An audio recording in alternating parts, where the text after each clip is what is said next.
Curious about how we make our tools?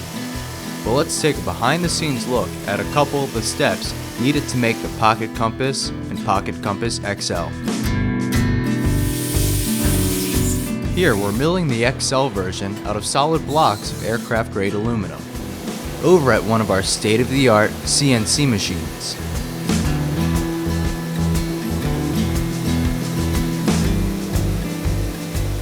Another CNC is working on the smaller pocket compasses.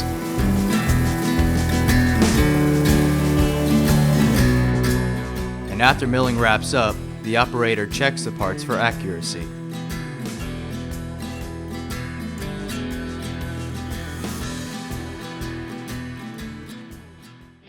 On the other side of the shop, our laser engraving department works around the clock to engrave the tools. And from here, the pocket compasses are assembled, packaged, and shipped out.